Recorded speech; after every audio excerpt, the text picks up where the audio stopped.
Oh, yeah, cool. Yeah, the GoPros are a go. I got like 12 of them. We should just put them everywhere. Just multiple. Choose your own angle. Coach's film. Okay, sweet. We are live. And before we get started, we're on episode 6. Yes, we just are. real quickly. Episode 6. I was just before I just logged on to our little lip sync and checked the viewership, and we've just hit over 100 views. Stop it. So yeah, I have no idea who you guys have been sharing it to. I've shared it to a couple people, but I've watched it 45 times. I forced my girlfriend to watch it like 10 times. So Is that when you're saying we've hit a milestone? Yeah, just ticked over in total over. So if you average it we'll take down, it. if you average it down over 6 episodes, what's that? I don't know. Quick math. average terrible. over. I felt bad I saying don't it, know. look at me. Yeah, I don't know. 20, Disappointment. You're like 20, you're 22, 10, 4, 6, 15. 8, 10. It's like 18 or something. Point is, we're Centurions. Yeah. 18 And views per episode. Yeah, one or two of those are ours. Okay, yeah. Another point though, I was taking another look at our latest release on YouTube. We got our first commenter. Oh yeah, he was that dude that made our logo. Oh really? Yeah, I'm pretty sure he's been piping up on everything. He's like, the logo looks sick. I'm like, you made it. It'd be disappointing. Hey, Imagine if it was he's doing his ripping own on height. it. Yeah, Imagine if it was ripping. Thanks, buddy. Sorry, Yeah. I didn't catch your name. Yeah. Thank you for being our first commentator. he's a and, genuine fan, I think. so yeah, He had a good time looking at our faces and creating the logo, which is Had a good time looking at our faces. That'd be the first So time much anyone's so. had that. Did I can't remember? Did you get the clearance to get rid of the little cheeky Mexican mo you had going on in the first draft? in the Is it still there? in which no, he got rid of it, but now I look super Asian. the As mo if made that's me a look, bad thing. The mo made me look really Mexican, and now I'm like kind of like I'm swaying towards. Bro, if like, you're you watching boys. this, good job. Good job. Well, he Love was it. from bloody God knows where he was from. I'm pretty sure he was from like I don't know. Venezuela. I think I had my one request where I said, "This is ridiculous that Curtis is browner than me." That was fair. I think his source photo, I was very tanned that day, maybe. Fair play. Well, we appreciate your work, buddy. Keep watching. Keep commenting. Nice. So yeah, 100 views is cool. It's exciting, and especially when we haven't even sort of pushed any platforms or anything like that. So No, yeah. thank you to my Exciting girlfriend, stuff. my mom, who probably pretends to listen to it and just plays it in the background. Hey, we'll take it. Views are views, man. Yeah, that's Like true. the small So Cambodian boy that I just keep racking them up. And anyway, you guys got some favorite plays for the weekend? Yeah, Kick us off again. I think I'll start. Mine's a Homerism one, Homer one, with the Giants. Kadarius Toney breakout game. Yeah. The one highlight from an otherwise terrible game. Who also got ejected. Yeah, I was for about to punching say, is the someone. highlight the punch? Got ejected after breaking the rookie record, Giants rookie record for single game I yardage. was going to break the stand if we went into a game, but 189 wasn't it? 189, so beat OBJ's record. I don't. It's not a single play, but if anyone has time, just watch the breakdown of Kadarius Toney's plays over the court. I think it was 10 catches, 189 yards. All 10 of those catches, he is juking, sidestepping, back and forth, in and out. He's like a pinball machine, just bouncing everywhere. I think super exciting. Is he Jags? The Jags player? Was that him? No. You're talking about. You're thinking about. I just heard the juking and You're shit. And I was talking just, for of- some reason, yeah. it just my mind just switched, and I was like, I thought you were talking about the Jags. You play. missed the whole Homerism. intro. Homer, yeah. No, you're talking about LaVisca. I barely know. Yeah. Laviscus Chenault. I heard just breaking tackles, and that's that that's was the a one good play run, that yeah, I but was. yeah. Laviscus, yeah. I was about to say, but definitely. like 189, about 100 of those yards came after the catch. Yes, exactly. So he was catching the ball. I mean, a lot of those were in the backfield as well, and he, had a couple blockers in front. But that kid, for having every other receiver, pretty much every other receiver on the depth chart injured, someone needed to step up. Kadarius Toney stepped up and then punched a guy and got kicked out of the game. But the rookie mistakes, right? He'll learn. Rookie mistake. Rookie Did error. he punch him with the helmet on? He punched him with the helmet on. I was fairly Which proud is- of the fact that he went open hand Oh, okay. rather than closed You got it, fist. or you break your hand. You're going to break your hand. Yeah. So it was more of like a push. Yeah. I think that's the smart thing to The do. old open the heel. Open heel. Yeah. I understand. Like everyone's got ribs, man. Like But actually, one of the plays in particular, he is, and it's one of those things that we say about Mahomes too, right? Yeah. Does all the things you're not meant to do, but he's doing them.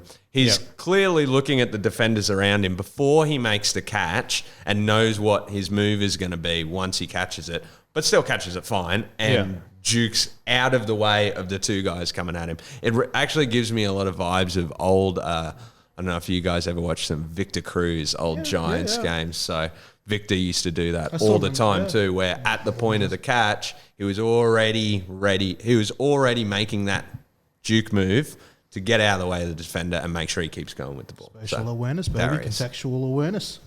Yeah, that was super exciting. I was going to grab one of myself, but I knew you'd be handling that. Yeah, Curtis. okay. I felt I couldn't take that off. It'd be no point being. It'd be redundant of sorts. Actually, before we move on, we may as well cover some of the Giants game now. Anyway, Yeah. I got to say, who of your former players or employees had the voodoo doll out? This Who game? of the former? I have a feeling that it could be JPP. JPP. He's still kind of got a bit of a. There was a little bit. JPP was an amazing player, but he was a bit pissed when he got shipped out of the Giants. I think he was one of those guys that wanted to be a Giants lifer. Or it's Tiki Barber. Tiki Barber has always had beef. That just sounds right. Yeah, right.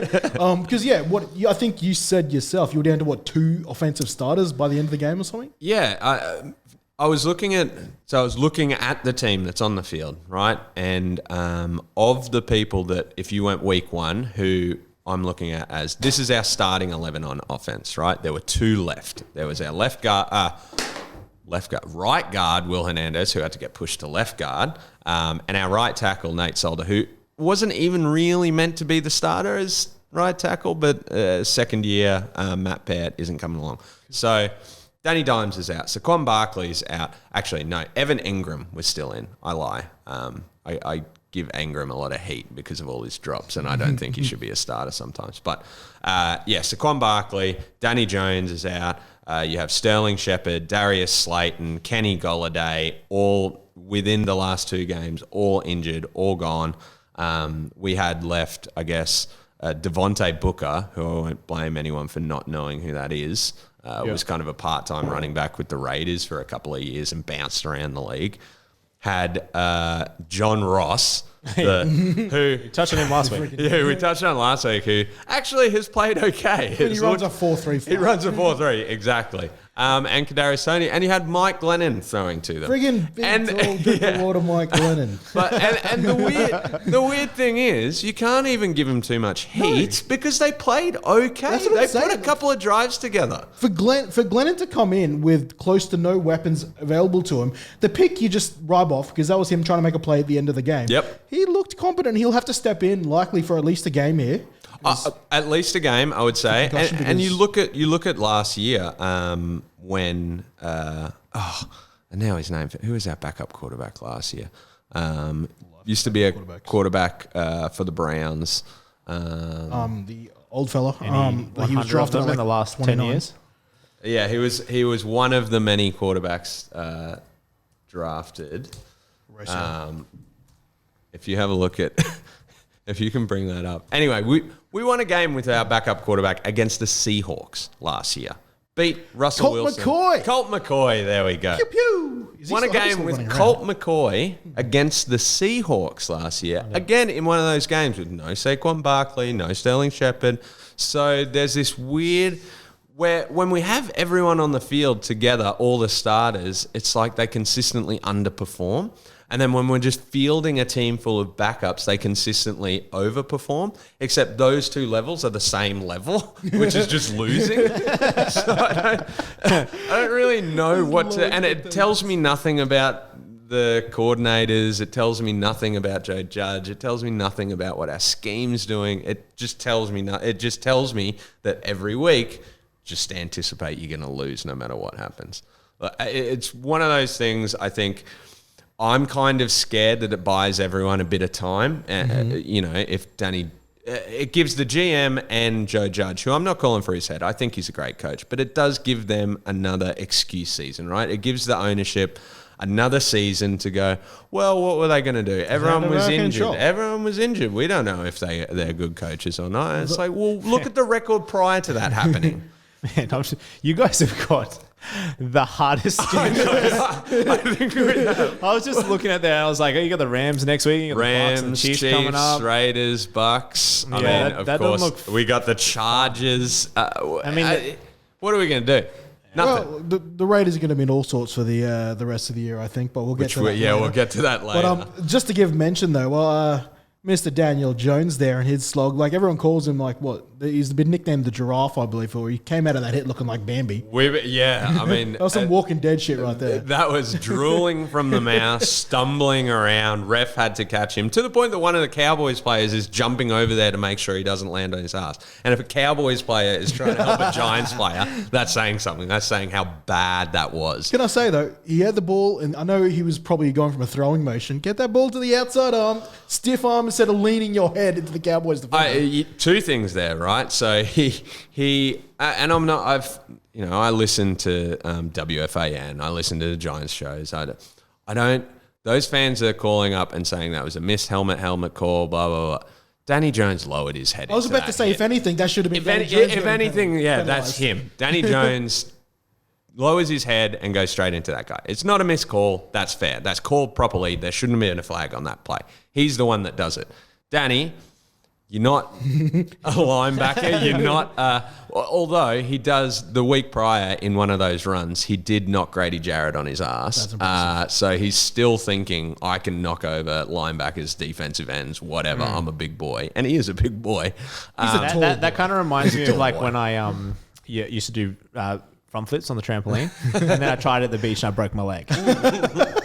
Exactly. Just like you can't tried a little too much without taking too many, so. A little out of your depth. But I will say, one of Danny's biggest things over, his last 2 years was the fumbling problem, right?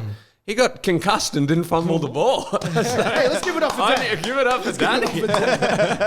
Through the midst of a concussion, he still had the wherewithal to hang on. So good for him. He's learned. Look, I don't know. It's going to be another rough year. And the injury thing is just, it fills you with the what if, right? You have that. And the Giants have been plagued with it over the years. And we've gone through different trainers. We've gone through. Yeah, I've been there with the Chargers. No matter what happens. No matter what happens, you can change everything. Everything changes. New coaching staff, new trainer staff, new protocols, right? Can't do this much work. They got the GPS trackers that track how much they work during the week. Snap counts, It's just, etc. it's sport, right? It is football. what it is. Injuries happen. It is what it is. So I'm looking forward to watching other teams for the rest of the season. Hey, mate. I'll still watch my Giants. The Chargers bandwagon's got plenty of space on it, mate. Come on board. I'm thinking that'll be my go-to team. Anyway, that's our Giants wrap up. That's our Giants wrap up for this week. Do we go back Big to... shout out to Curtis for the wrap up. My play of the week that I delayed there, it's actually your Bills at Chiefs game there. Okay, because, we can't seem to It's not one of them cringy fake acting plays, is it? It is not. Okay, thank you. I'm sick and tired of if that's the only way we can score touchdowns, we're in lots of trouble. It is not. And, for everyone who's listening and upset that we only seem to talk about our own teams, well, eat a dick. I've chucked it into the group chat if you want to log into your Facey and go there. So we're going to Arrowhead, where Mahomes is desperately trying to score touchdowns. And for those who've been keeping up with the Chiefs... Always a rough night. Or for those who've been keeping up with the Chiefs, they seem to get more and more creative, or dare I say, lazy, with ways to get their receivers, or in this case, Travis Kelce, over the line. I wanted to go to his touchdown he scored somewhere in the second quarter, I think it was. And we've got it up on the big screen now. I'll give you a play-by-play as it's going. Patrick Mahomes is going to take this out. There's a diamond formation out to the right, and he literally just chest passes it straight out to Kelce. There's no underarm throw or anything. It's just dumped there. And the reason I wanted to highlight that is he has given every front rower in Australia the belief that they can play tight end in the NFL, because they're going to be like, if all it is catching crash balls and getting over the line, I should be an all-pro. And on top of that, they can have dudes in front of them. I'm expecting that evolution to continue to the point where your starting center is just going to do a sideward snap, roll the ball, and there's just going to be a sweet deck ball straight off the deck, pill straight to Travis Kelce.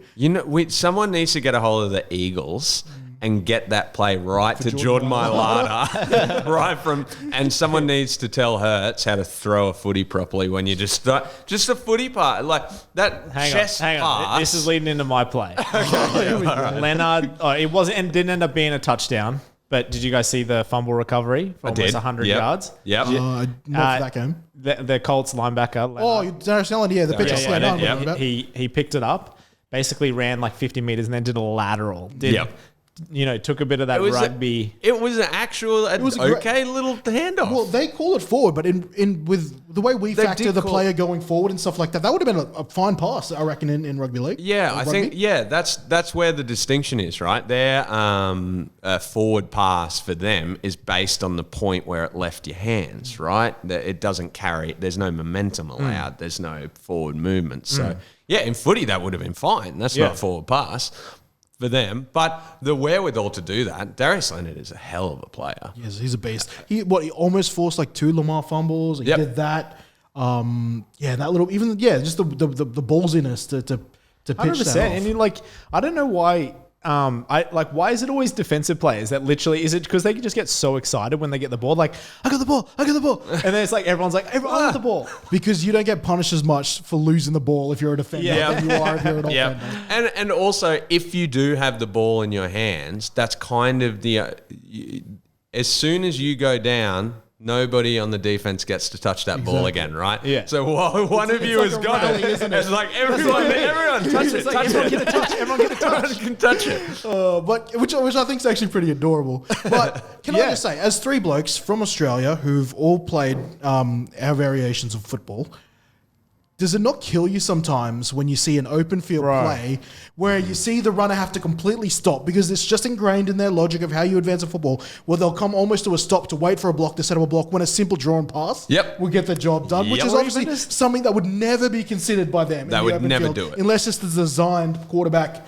like a pitch option or something like that. The amount of times a draw and pass would get the job done, it kills me. What would even be a sick play is when they do the quick throws to like the wide receivers on the and they just try and bubble screen. If they get like a 1-on-1, do like throw that quick pass, but then have someone do like a loop and do like a good old like footy switch with someone coming around the outside. Exactly. No, that's effectively just a mini hook and ladder. I was going to say a hook and ladder play exists, right? So why don't they adapt it at all? There are so many variations of a hook and ladder you can do. This is where I think like we are like grown up in the backyard mucking around and being able to do that. Whereas like they're like probably in the backyard like go long. I'm throwing you a deep ball. Well, the pill is how do I say this with good English? The pill is so much more golden to them than it is for us. Yes. We're used to losing possessions in the sports we play. That's the way it is. But I swear to God, it was in recent times. I thought it might have been, I assumed it was the Chiefs because you're high-flying offense, that they had some sort of hook and ladder play. Yeah, the Chiefs have done it a little bit. I feel like the Browns have done it with Landry and OBJ. They did too, because there was when the Giants had OBJ, they had a bit of a hook and ladder. There was a lateral in when the Dolphins beat the Patriots, wasn't there? Yeah, that was like which was that was like at the end of the game. Yeah, was that a lateral? Did they throw a lateral? Yeah, they threw a bunch. Yeah, and then Gronk looked like he was the slowest human alive. Because angles are a thing. It turns out when you put an offensive player out in defense. Yeah. Though this just random thought. Which, by the way, got the Chiefs the number 1 seed that year. Yeah, which ended up being a huge advantage. That ended up being one of the best. I remember seeing the way I saw that actually was someone immediately had cut the Titanic theme to that. Yeah. That was one of the most amazing when they had everything going across. That was an amazing. I remember that was the best way to watch that for the first time. But I'm just casted back. You talk about like Australians adapting the sport. Obviously, for those who don't know, I cover Gridiron Queensland and Gridiron Australia down here is from commentary perspective. The Bayside Ravens senior team 2019, I think it was. No, 2018. I think it was the year they didn't make the Sun Bowl. They had a play where they were lined up on the far hash of the field, pitch play to a running back with another receiver already orbit motion behind him, and then they already had a wide receiver on the other side and went literally like just to throw the hands back, back play, and they scored off it. It was amazing. I'm like, why haven't you gone to that again? And why has anyone in high school over in America tried to do something like that? And I think Lamar comes out in a pistol. The Ravens run a pistol form, right? And they'll have they ran that Heisman package, right? Where they had Lamar, RG3, and Ingram. where the Heisman package in the pistol and everyone's an eligible, can get the ball. It's basically just a variation of that, right? Where if you have, from left to right, RG3, Lamar, and then Ingram, you just give it to RG3. They all roll out to the same side and you can pass it on. But again, to your point, they're not used to that. There's the potential for that to go wrong in a coach's mind. And possessions are so mumuch more valuable. Yeah, the thought of, but like even like going down the sideline, just trying to drill into them that if you've got two wide receivers on it, like if you throw a lateral and you see it how many times where they'll fumble it and the ball will go out of bounds, like if they drop it, all you got to do is like push it out of bounds, push it out, do the cheeky kick out. I'm all for it. I wish they would. I think that's probably the best place they could use it is going downfield. One-on-one with a safety. And especially going to the outside there so you have the chance for it to go out of bounds, a significant chance for it to go out of bounds. That's probably the best time to use it rather than any time behind the line of scrimmage. Especially if you've got somebody who's running, let's say, like a deep post or something, but they're not really, you're not planning on them getting it in stride, right? And then you just have someone, fakes that underneath hook and then is behind them ready to take it. Right? Yeah. Because you're going to get that guy open, but he's going to have a defender. That deep post, say, is open, but the defender's right on him. He gets it and then passes it straight back. I don't know if it'll ever work. I guess that's why, like, obviously, I know I'm not denying that they're tremendous athletes in the NFL, but there's got to be a lack of instinct to not be able to do that. Like, if you're like, they're so, like, obviously one-dimensional. It's like, my job is to catch the ball, try and get as many yards as I can and try not to, fumble the ball. Whereas like, I think it's that one. Like try not to lose it. As a halfback myself, it's like I catch the ball, I'm like, am I going to kick? Am I going to pass? Am I going to run it? You're looking to give it. I got like 5 people in front of me. Yeah. How the hell am I going to beat these guys? Okay, maybe I'd pass it. Oh shit, actually no, the fullback isn't there. Now I'm going to kick it. Like there's so many things like constantly running through your brain, whereas like, man, it must just be a dream just to have one job. It just makes me once like, the ball's in your hand, once the ball is in your hand, whether you're a receiver or a running back, whatever, tight end, once that ball is in your hands, it does not leave your hands. That's like your number one that sounds job. like a front rower. Yeah, that's pretty much what front rowers. Shout out to my front rowers. You looked after me for many a years. For every fronty that that was for you. All right, you guys have got to fill me on the Gruden situation because I'm not across this, and it couldn't have happened to a better team. I think it's a little more nuanced than that. Yeah, Curtis, you said you had some opinions. Hit it. I have some opinions. So. Give us the lowdown. Give us what happened? If we just go for a lowdown, we can kind of track it back to the Washington Redskins, right? So team formerly known. My bad. The Washington football team. So they were investigated, I think 2 years ago or a year and a half ago, just prior to the name change, right? Yeah. They're investigated by federal police for some really shady shit. One of which was signing flying Antonio Brown. Oh yeah, who lasted like a month. flying their cheerleaders down to a game in Mexico, taking the cheerleaders' passports off them, saying you don't get your passports back unless you go on dates with these high roller connected officials. From all reports, there are allegations that it was basically, sex slavery, right? Yeah. All of this crap's going on to Dan Snyder and stuff. Then you have... Quick ejection. Yeah. Fuck Dan Snyder. Yeah, fuck Dan Snyder. Fuck him, fuck that organization. Then recently, the Raiders facility gets raided by the DEA. Apparently, word is there's a trainer or one of the head personnel guys is dealing pills to, I don't know, any and all comers, right? Dealing drugs, enhancement drugs. And then somehow off the back of that, there are emails leaked by who knows who to, we guess, the owner of the Raiders, but then just the media or the NFL or whatever it is. Yeah. Someone got paid. Emails between Gruden and a whole bunch.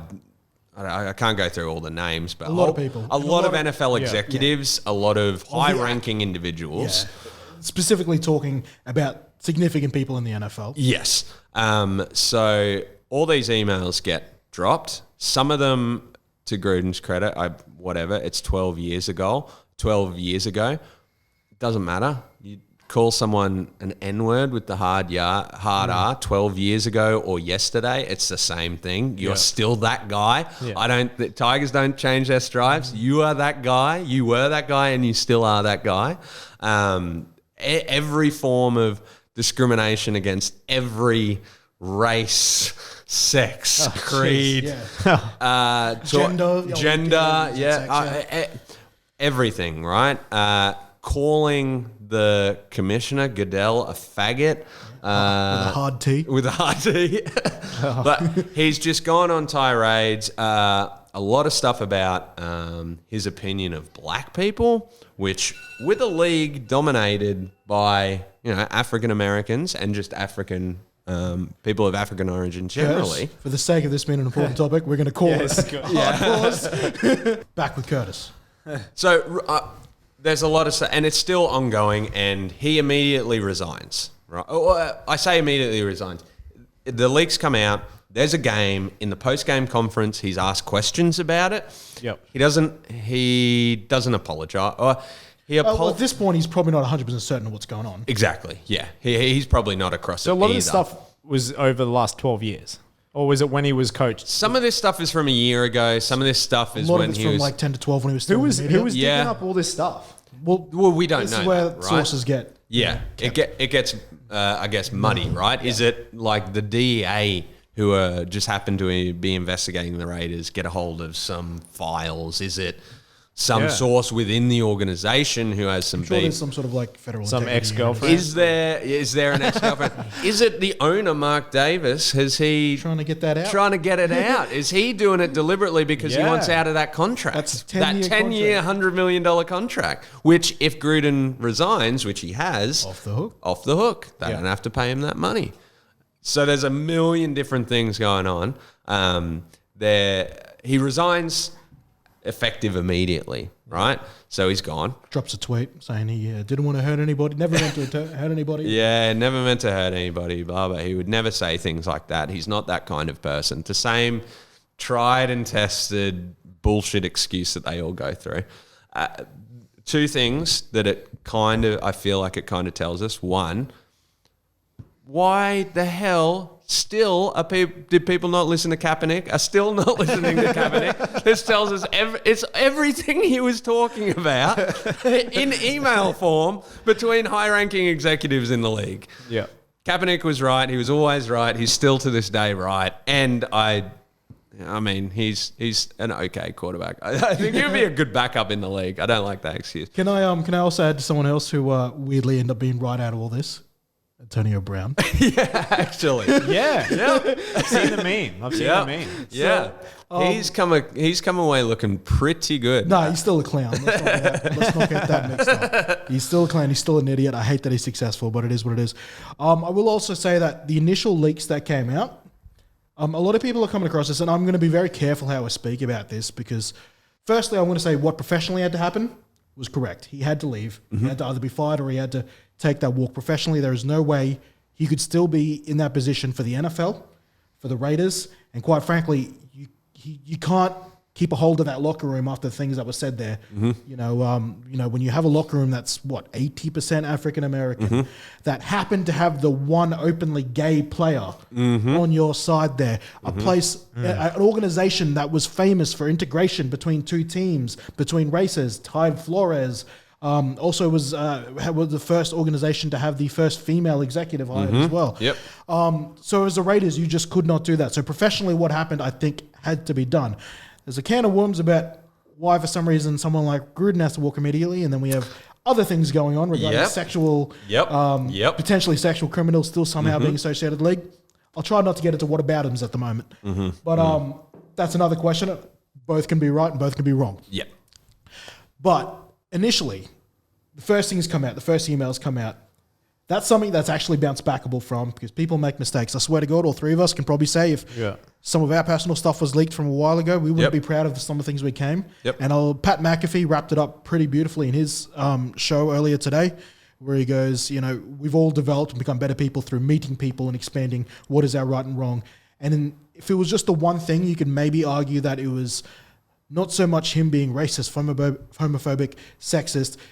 You could just say that was down to him being morally lazy or insensitive.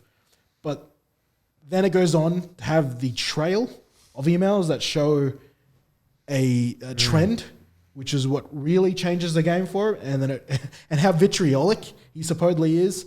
And a lot of those is what makes this a done deal. Like it can't a done no deal, I should say. Wait, one bit what I email missed. was he using?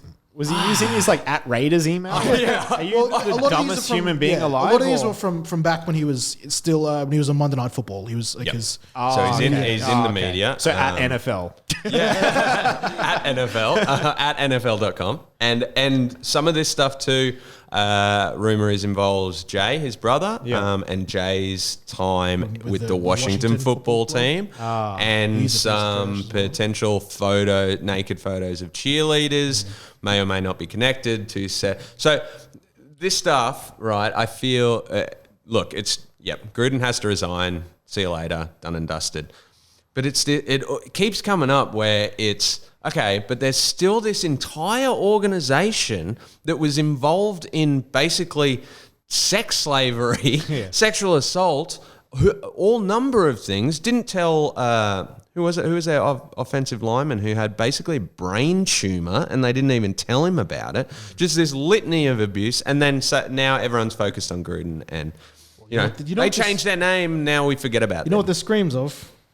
This screams of wealthy people picking a fall guy. Yes. That's all I say. He's a fall guy. Because if that's stuff that about Gruden, as if there isn't stuff about other people in there. So someone is in a someone or someones are in a very, very powerful position.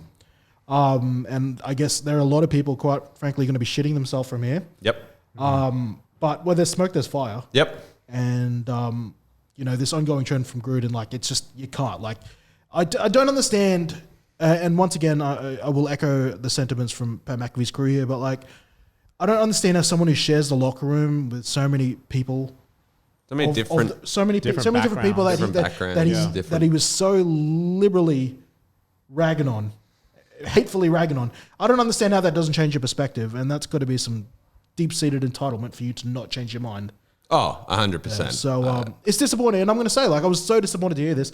Yes, he coaches the Raiders, but I grew up watching Gruden on Monday Night Football, and in many ways with what I do with sports media, there's a lot of aspirations, and I looked up to him as a person in the media probably more so than a coach. It was disappointing to see all this stuff, even though you're not necessarily unaware that he is not the only one. You're fooling yourself if you're thinking that you found the one, one or one of few bad apples there. There are a lot of bad people who were certainly like that 10 years ago and will carry and who haven't been able to change their outward beliefs or their inward beliefs of minorities and people to today, which is super disappointing.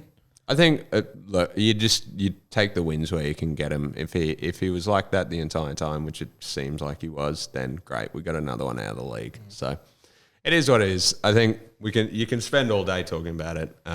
There's a lot of drama in the league, and there is I know we don't really want to get into it, but there is a lot of people still in the league who have done some terrible things, and there is a big discussion. You could talk for hours about the fact that there are a lot of people there that don't really deserve it. Our defensive end got arrested with an Uzi and played on last night, 2 nights ago. Yeah. Also, I'm saying there's people who've done physical violence and stuff like that. I don't know. The moral what's the word for it from one point to another? Spectrum. Spectrum is it's undefinable in the NFL. Yeah. But that's a conversation for another time. And to bring it full circle then, Josh Gordon is back in the league. Hey, let's give it up for Josh Let's give it Gordon. up for Josh But he's Gordon. kinda All he did was harmless, right? smoke a He bit of is, weed. exactly. He's done kinda nothing harmless. wrong except he likes drugs. He hasn't hurt a soul.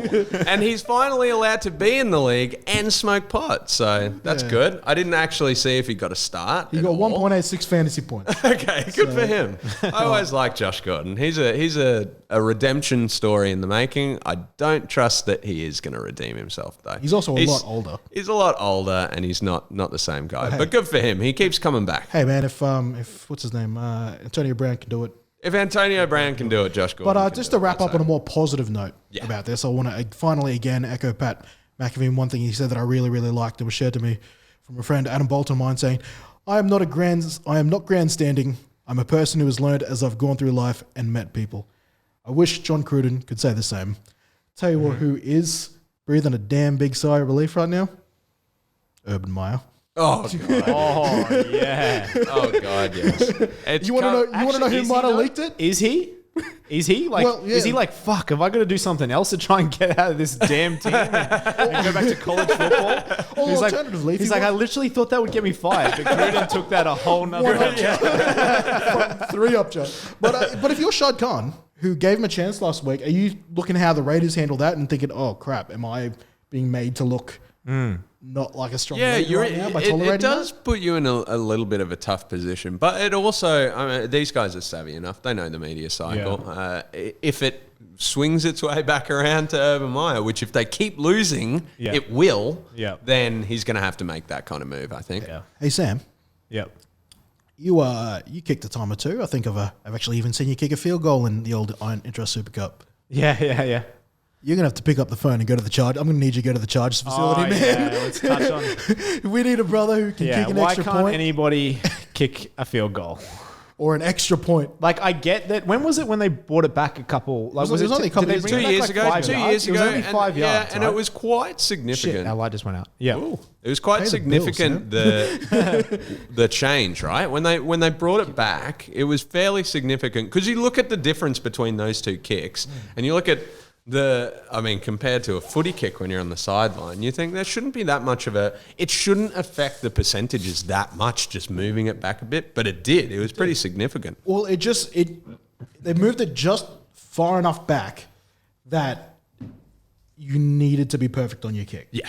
So any lapse of judgment now Swings it. swings it. Which, I mean, it's fair enough. They said they wanted to make it just enough so it wasn't a gimme anymore. They've achieved it. I still hate it to the degree that it just doesn't feel right. Like, why? What? It doesn't make sense to me. No, it from a doesn't. visual point. Yeah. From a practical point, absolutely. And its job, its job done. But Jesus, a Charger, goddamn right now, missing 2 extra points in our game. That freaking...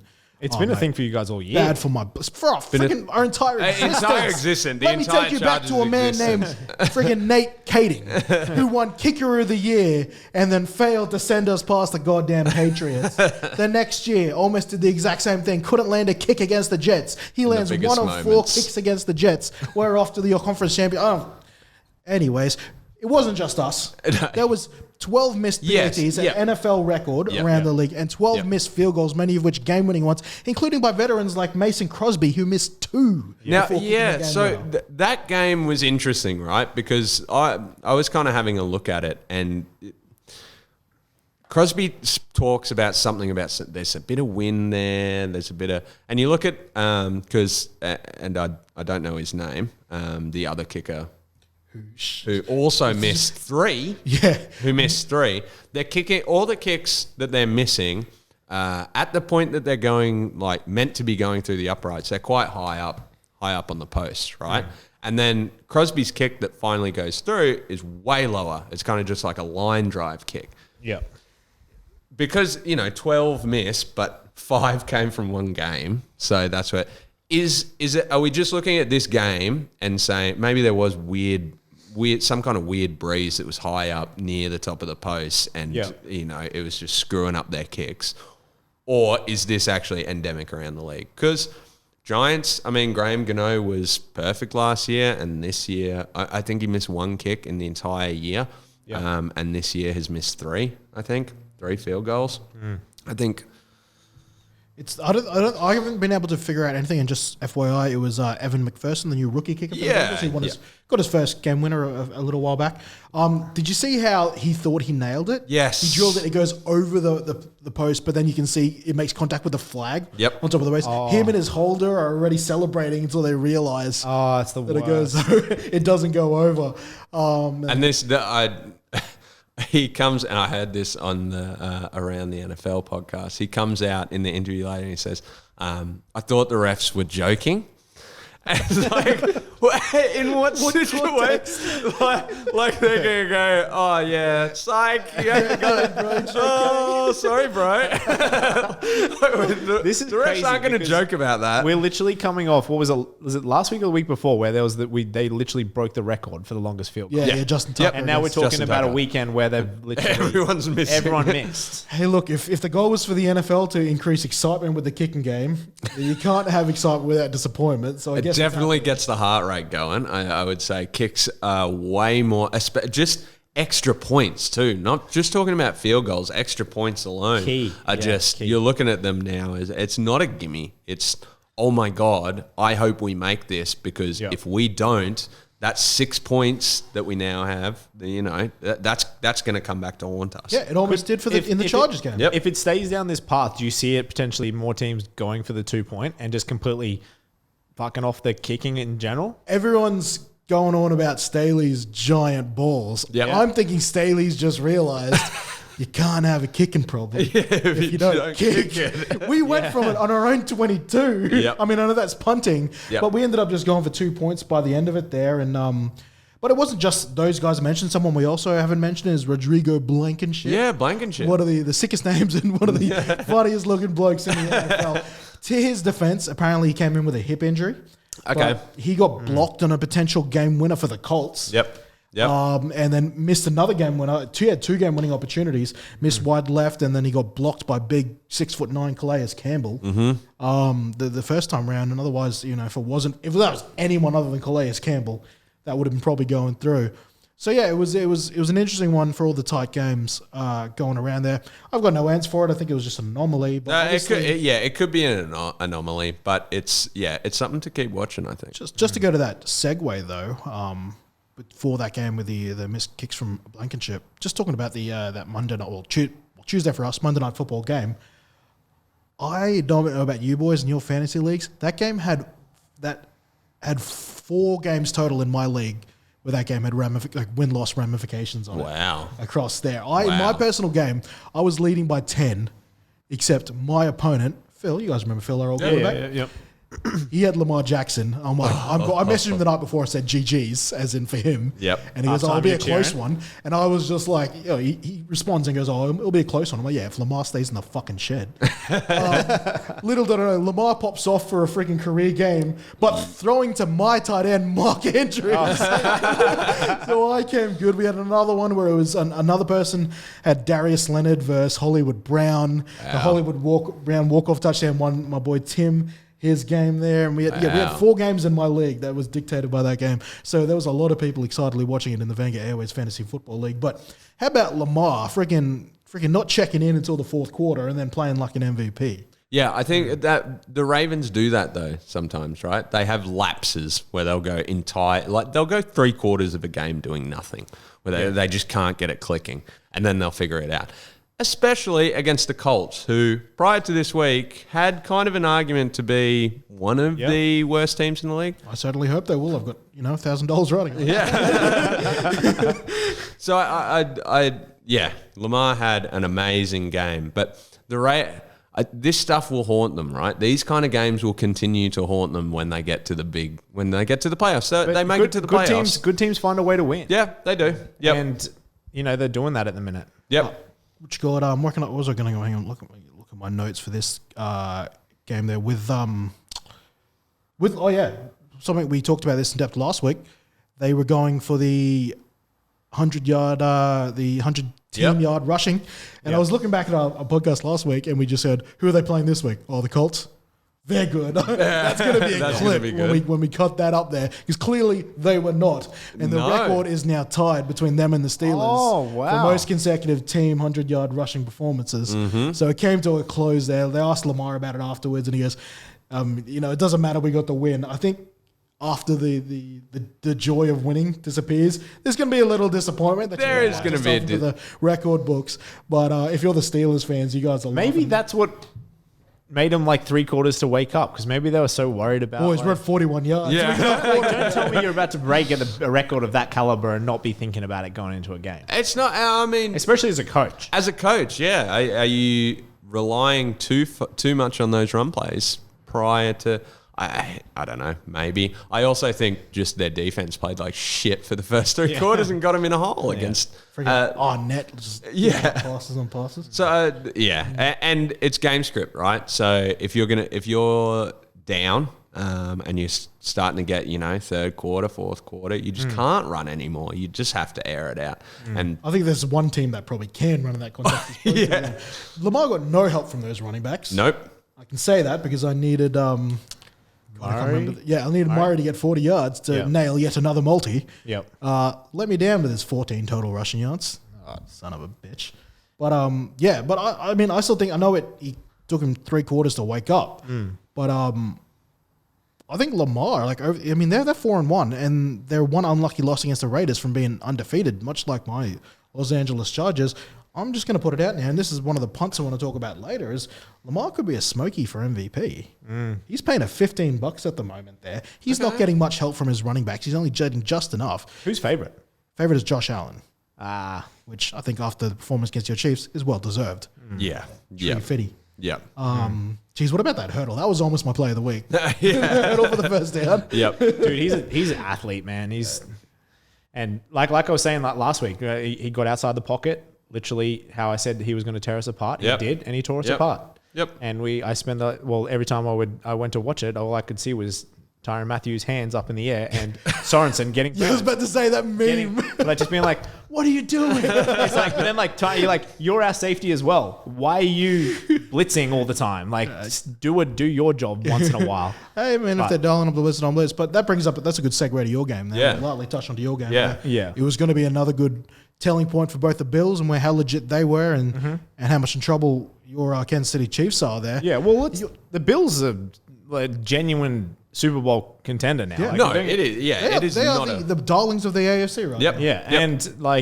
and so that's like, I'm not It's not a bad over. loss. Like, if we went and lost to the Colts or something, Yeah. that's when I'm like, shit. Yeah. But we got the Bills put it on us, and we still got lots of issues on defense. But breaking news, we signed a running back today. That's Who'd you sign?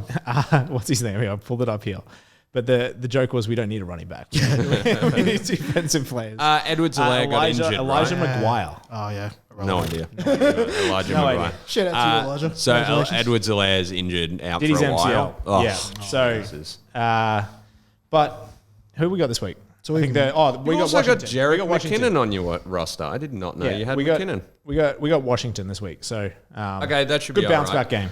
That's always that's not a game that you want to be running the ball. That Yeah, defensive line. let's just say who's the quarterback for the Redskins? Heineke. Taylor Heineke Oh yeah, For the football team. for the football team. Well, he's gonna look like Tom Brady in his prime. Pick him up in fantasy if you haven't already. Heineke though is very prone to interceptions. He'll throw some. He's a slinger. He's a slinger. Yeah, he's got an arm on him, and he can get. Yeah, reminds me of Fitzpatrick actually. Yeah, a lot. no, I think that's kind of like a wonderful. Ryan. More Fitzpatrick. athletic More athletic Fitzpatrick, and he can move in the pocket and just 'cause out. he's He can white. run, not just but he'll have a few. He'll have an entire drive where he's just throwing dimes down the field, and he's not afraid to throw it 30, 40 yards, and then he'll just do the dumbest interception you've ever seen. To echo chamber the media right now, are you worried now that your defense is so bad that it's now starting to take a toll on your offense, like with some of the For sure, coming across? it's got to, especially when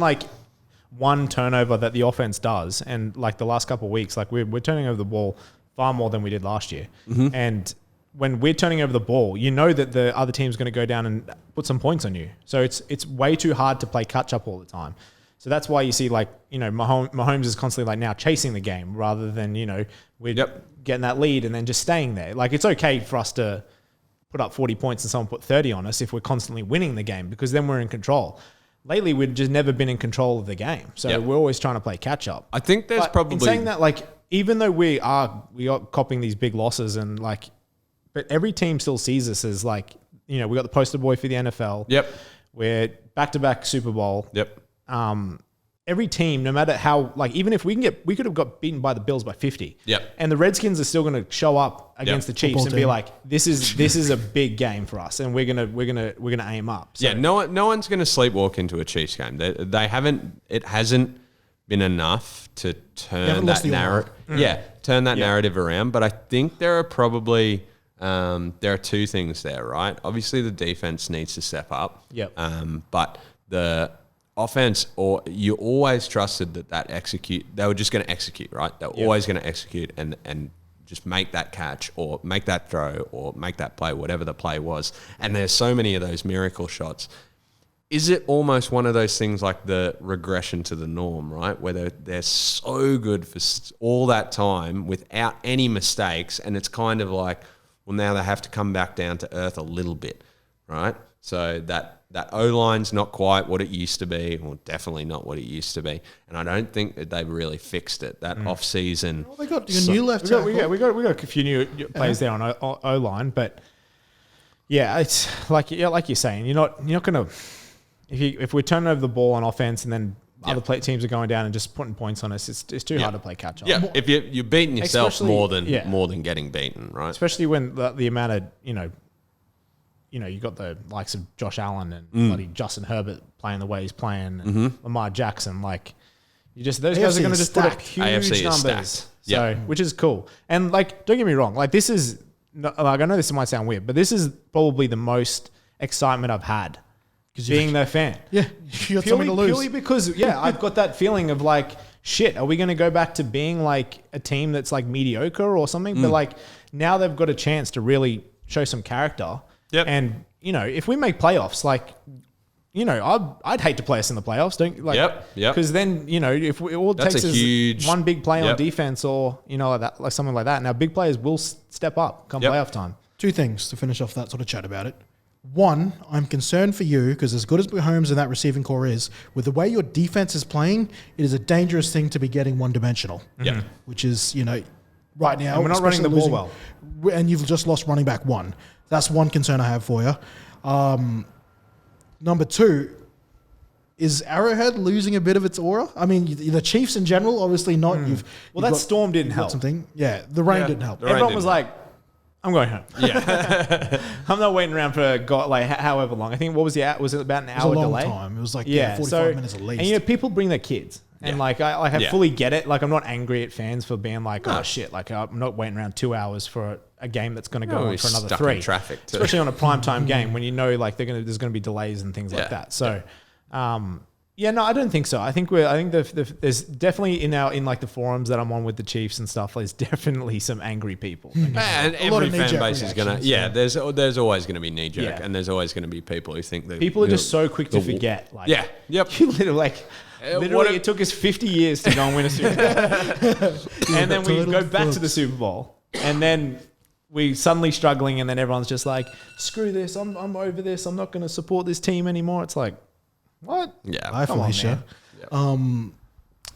Crap. Anyway, we're 55 minutes. Yeah, I know. We haven't even touched on Kenny's Yeah, before the Jesus. podcast. I've been he was very like- patiently he's like- waiting, and now I'm he's going to like, have 5 minutes to wrap it up. he's like, I'm going to spend this whole podcast talking about Chargers and we did it. Job done. I specifically made sure we covered everything else. No, there was It's all something you, else I Kenny. was going to leave regarding the Chiefs, but it's lost me.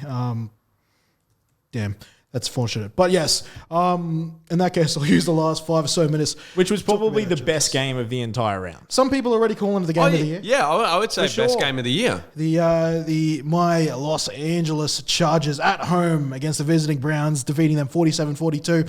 I want to address something from the top, if that camera's still on. Yep, still on. You got. Yep. Sure. Let me just reset it because this is gonna be good. All right, this will be good. Curtis, fuck off, touch your own tool. But the Chargers segment of this point now, Chargers 47 beating the Browns 42 at SoFi Stadium, what some people were calling the game of the year. I want to address things. Browns fan, I hear you. That was definitely offensive pass interference. Not denying that to you at all. But guess what? We've been fucked over just as much. We deserve this, and I'm not apologizing any more than that for it.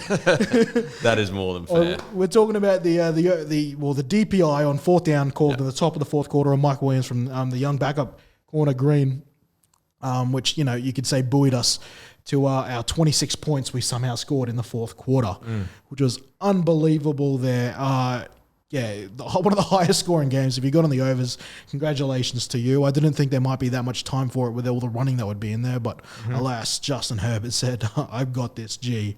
But more fourth down madness from, Steel Ball Staley. 7 from 7 we are now on fourth down.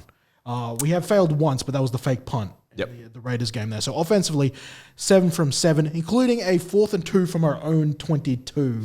Show us the last time a team did that without being in Hail Mary territory. That's got to be one of the ballsiest moves in a while. And I want to address that. We spent the last 2 podcasts talking about how amazing that is and how crazy it is. But I want to say the fact that we're having to do it as much, and actually I looked over the numbers, we're not doing it any more than anyone else is. We're not even leading the league in fourth down attempts, nor even successful conversions, I don't think. It's literally where and when we're choosing to do them is what's driving everyone crazy. Yep. But still, the fact that we have to do that, as amazing and as entertaining, especially for the neutral observers as that is, that means we are struggling on first and second down, and we need to address that. Yep. That said, I do like how Staley, over this short period of time, has proven that he is bucking the norm of how to view drives, and he doesn't see fourth down as a kicking situation so much as he sees it as an opportunity as another down for his superstar quarterback, which is going to be, moving forward, I think, a more regular way of thinking. But yeah, as I said, as exciting as it is, probably needs to improve early downs. And Sam, I wanted to bring you in on this because that sort of statistical / still balancing it with emotional decision-making sort of reminds me of your former IC team, the Ipswich Jets. Now, what can you tell us, what insight can you give us about the Ipswich Jets and the idea of kicking the ball off, going for short kickoffs all the time, going for short kickoffs and punt returns and so our belief was that if you hang on to the ball more, over a period of time, over possession wise, more than your opposition, statistically you have a better chance of winning the game, which is pretty time of possession. You know what I mean? Yeah. But this is the other thing. So when we would do short kickoffs and things like that, yes, the ball would go out, but the team would only have to go 40 meters to get down to your try line. So you're only having to you're only having to defend 3 meters up and back because you're pretty much after 3 tackles in rugby league, you're almost basically defending on your goal line. You're referring to the dropout? So you're all short dropouts? We did short dropouts. We did short everything. You know what I mean? It was all about trying to get the ball back, and if we didn't get the ball back, it was just easier to defend from us on our goal line because we didn't have to move up so far. We would just control, even if we had to give away a penalty, because then we just go down. If they kick 2 points, we just go down to another short kickoff and try and win the ball back. So, and a lot of the times it didn't work. Well, I'm saying a lot of times it did because they ended up winning a premiership because of it. But you're going to have games where we'll kick it short every single time. We won't get the ball back and the team will march down and score a try. But that's sport. Yeah. And that's what I'm worried about, that eventually just the law of averages will take place. Right now we're at 100% of offense, and that just is not sustainable. Hence why I think whilst we're getting away with it, we need to find ways to improve it to get much better third down options. That would be crazy if you go the whole season at 100% on fourth down. Let's face it, 100% is not going to happen. It's not going to happen. But if we stay above 70%, that's even 60%, Yep. in other words, grab third down numbers on fourth down, that's going to be insane. I don't want to go through that. I don't think my heart can take it. My cholesterol's through the roof. Please don't do that. Sort yourselves out, Mr. Lombardi. But do you think that the play calling has partly to do with the defense? As in we trust. I as the play caller, as the coach, trust my offense more to score on a fourth down, to get a fourth down, than I do to hand it over to defense and get them. Or is it I trust my defense so much that even if we do screw this up and they are in a bad field position, I can keep them on the field and trust that they're going to hold this team off. And that's a good point. And I've been looking into a lot. I've been trying to understand Staley's logic. And apparently there's a lot of mathematics and statistics that goes into it. And then he adjusts that on game day depending on the feel of the game, which is the best way to approach things, if you ask me. Because numbers aren't always organic. But I think it's a case of, to go back to Sam's point there, where like, they'll take the 2 points and we'll go back and score anyway. With the way that our team was defending, what's the difference between giving up then and then giving it up, punting it down the field, 40 yards, and having someone run a 60-yard touchdown on us anyway? Yeah. They were just doing the numbers there that to defend that possibility. You just need to score on every drive, or even just extend the drive and take the minutes and stuff like that. It's taking a lot of the emotionality and tradition out of the decision making, which is the most fascinating and the most important part of this. This is the interesting about this sport as well. Is if you look at it a way as say, even if you're on your own 20-yard line and you can back your defense to get a stop, mathematically, they can only get 2 first downs or they score a touchdown. Yep. So if you can back your team to hold them out to at least a field goal, and these days no one's making field goals. Yeah. So Fair point. You know what I mean? Yep. You go for it, and it's like, okay, we're going to get the ball back in, if they throw it 3 times, 3 downs, they kick a field goal, whatever. You're getting the ball back in potentially under 1 minute. Yep. Sometimes in this game. I think it benefits to that kind of bend but don't break defense, right? Because those defenses aren't really made to stop the opposition until they get into that 20-yard kind of range anyway. Didn't the Browns go on like a 12-minute drive the other day? Or something Probably like not before, not at your game. The week before, I'm pretty sure. 90-second drives. Zoom. I'm pretty sure they went on like a 12-minute drive. And if you're a offense sitting on the sideline, you're like 12 minutes. It feels is like an hour. Well, at the end of the day, that's 12 minutes. Your offense is not attacking. Exactly. You're defending. It in that kills your respect. momentum. There's lots of I don't know. That's an interesting point. But it would be so cool to see teams go for it on their own 20-yard line of 4th down. Chargers, strap in. But to go back to your point, and I'm still just thinking more of the logic that you're bringing in with Ben and Shane Walker from the Ipswich Jets. If you guys don't know about that, if you're an observer either outside of the state, not following rugby league, or American, to yourself, go Google the Ipswich Jets logic. I'm sure there's plenty of stuff on YouTube on there about it.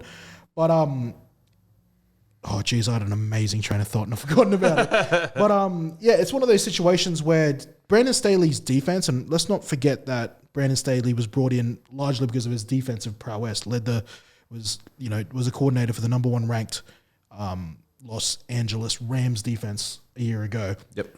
And largely in part because here's a way to learn how to defend the run from a too high look. Mm-hmm. And just a quick crash course here. Throughout the 2010s, starting from the 2000s, the logic was the very big Legion of Boom single high safety. Mm-hmm. So you get an numbers advantage in the run game. Logically, if you've got 2 safeties, that's what we call a light box. It's traditionally easier to run against. Staley flips that by having a late defender still defend the run from the safety position, which means you don't lose numbers against the pass. Google it if you're not getting it from Google there. too high. But part of that logic is that, and this is why I wasn't too stressed when we were giving up so many rushing yards. Firstly, week 1 against Washington and even against Dak and stuff like that, because that defense is kind of built for that. It's supposed to prevent big plays, but it's still a defense based on turnovers. And the way I sort of think about it is that they allow you to run because the more offensive plays you run, in some ways, I think to Staley is more opportunities your defense can find a way to take the ball away. Yep. Which is part of the reason. Whereas if you score in 3 plays or whatever, like they've got the opportunity like that your defense has no way to contribute there. Whereas if they're still having to get on the field, every time your defense is on the field is the time the defense has a chance of taking the ball away, which is, to his logic, part of the reason why he defends and why we're probably not going to have the most amazing rushing defense, which I'm okay with, provided it translates to wins. Yeah.